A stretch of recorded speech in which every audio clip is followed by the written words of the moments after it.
Hi, so this week I'm installing Hall effect sticks on a Steam Deck. So I bought these from Amazon. I'll link them in the description. They weren't a bad price. So these are Gully Kit ones, so they're a decent brand. So the point of these are they should eliminate any kind of stick drift that can affect regular sticks like this.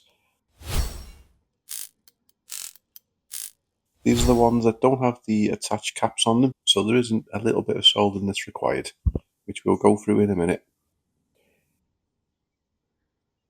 So first up, we need to take our Steam Deck apart. First thing we have to do is make sure you take the SD card out, because if you don't and you take your case out, it will break. So I'll get my iFixit kit out so I can get a decent sized crosshead screwdriver out. And then we've got 8 screws that all need to be taken out.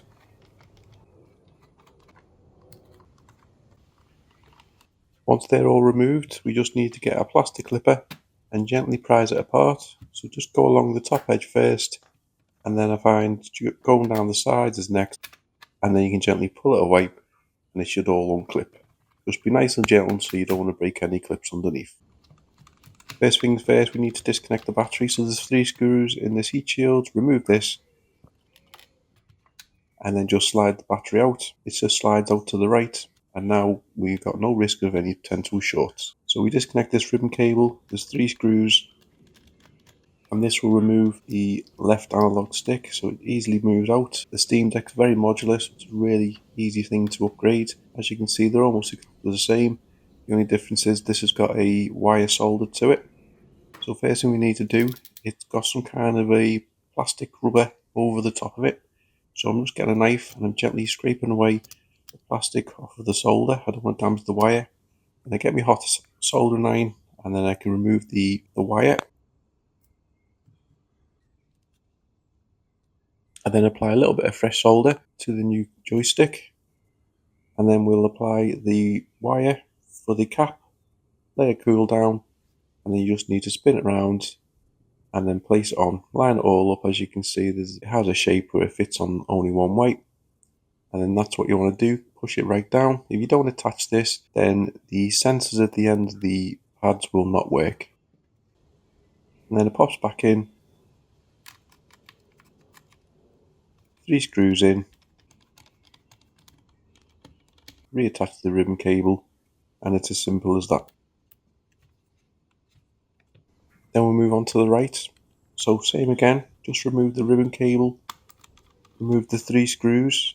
Just gently raise it up when you get near the end. You don't want to be pushing down and breaking any of the shafts that these screws go in. And then same again, the cap just pops off. We'll just get a knife to cut off the excess plastic, and then we'll get our soldering iron to heat up the solder, and then we can remove the cable. Fresh solder onto the second one, and then we just line up the wire and then just solder it back on. Nice and simple. Route the wire around, get it into position, push the cap right on, make sure it fits on and moves, and then that's all perfect. Get it back into position on the board, 3 screws back in, and then reattach the ribbon cable. And then we're almost there. So we need to test it first, so we just reconnect the battery.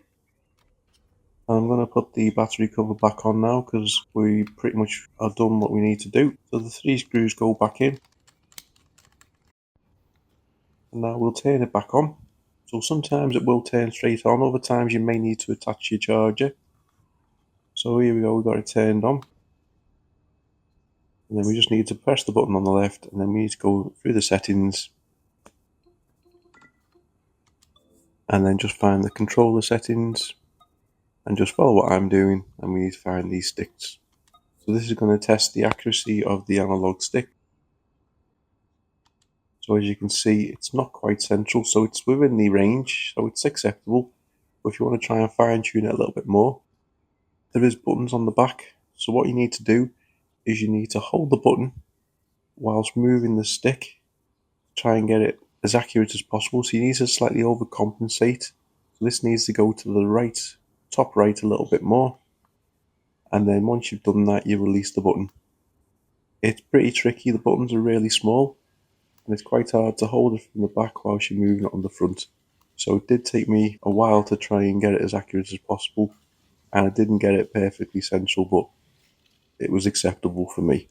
If you take longer and take your time, you should be able to get them pretty much perfect. And then I do the same for the right one.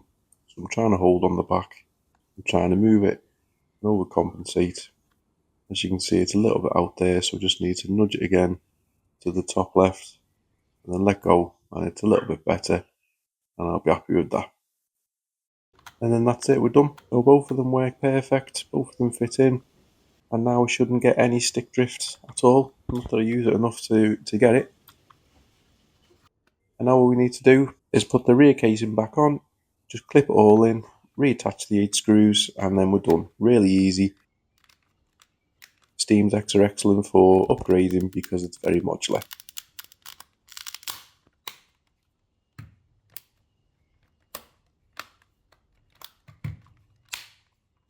So thanks very much for watching. Please like, comment and subscribe.